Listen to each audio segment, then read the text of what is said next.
Virus अभी भी हमारे और आपके बीच मौजूद है। संक्रमण का खतरा लगातार बरकरार, जिसका सबूत जयपुर में एक स्कूल में 11 बच्चों के संक्रमित पाए जाने से सामने आ चुका है। ओडिशा के सुंदरगढ़ में भी एक स्कूल की 15 छात्राएं संक्रमित पाई गई हैं। ओडिशा के ही संबलपुर में एमबीबीएस के 22 स्टूडेंट्स कोविड पॉजिटिव पाए गए। मतलब यह कि एक और जहां कोरोना के खिलाफ बाजी जीतने का एहसास हो रहा है, तो दूसरी ओर कोरोना के सिर उठाने की हकीकत भी सामने आ रही है। ऐसा इसलिए क्योंकि फरेबी कोरोना की फितरत को दुनिया अभी तक पूरी तरह नहीं समझ पाई। यही वजह है कि अमेरिका और यूरोप फिर से कोरोना का एपिसेंटर बन चुके हैं। चंद महीने पहले तक जो अमेरिका कोरोना पर काबू पाता दिख रहा था, 9000 से कम केस हो चुके थे, वहां हालात बेकाबू होने लग गए। कोरोना पर कंट्रोल के भ्रम भी की वजह से पाबंदियों में ज्यादा ढील देनी भारी पड़ी है। अमेरिका जैसा हाल ब्रिटेन का भी है।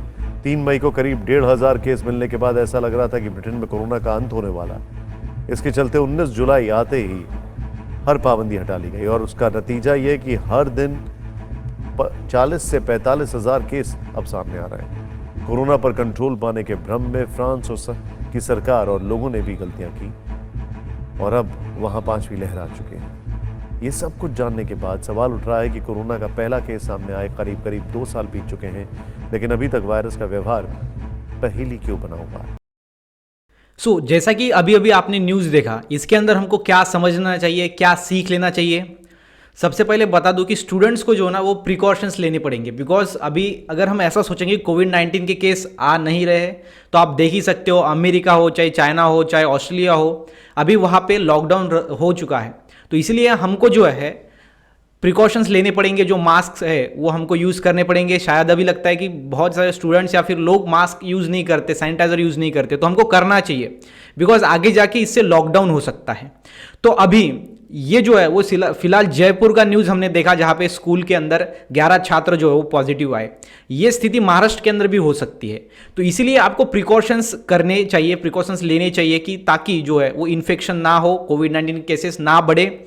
और अगर कोविड-19 के केसेस नहीं बढ़ेंगे तो इसके अंदर आपका फ़ायदा है, आपकी अच्छी कोचिंग होगी, अच्छा आपका पढ़ाई होगा। नहीं तो फिर अगर आप, और दूसरी बात एक कि पिछले साल के जो स्टूडेंट्स थे उन्हें सोचा था कि अगर लॉकडाउन हो चुका है तो फिर अभी पढ़ाई करने की ज़रूरत नहीं है, या फिर वो मतलब बिंदास हो गए, तो आपको ऐसा नहीं होना है। आपको जो है वो इसके ऊपर ध्यान भी नहीं देना है, लेकिन आपको जो भी चीज़ें हैं वो करनी है, प्रिकॉशंस लेनी है और अच्छे से तरीके से पढ़ाई करते रहना है। ये मैं आपको यहाँ से बताना चाहता हूँ कि आपको प्रिकॉशंस लेने हैं, पढ़ाई अच्छे से करना है ताकि लॉकडाउन ना हो।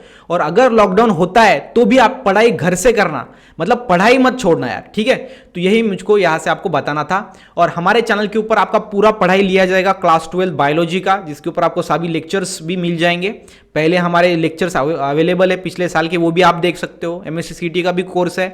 प्लस आपको इस साल भी मैं गाइड करूंगा, 1 शॉट वीडियोस आएंगे और जो है अपना जो रैप सॉन्ग्स है बहुत ज़्यादा फेमस, वो भी आएंगे सारे चैप्टर्स के। इसलिए टेंशन लेने की कोई बात नहीं है। अब सारे इक्विपमेंट्स आ गए हैं आपके लिए और आपको क्वालिटी एजुकेशन प्रोवाइड करनी है।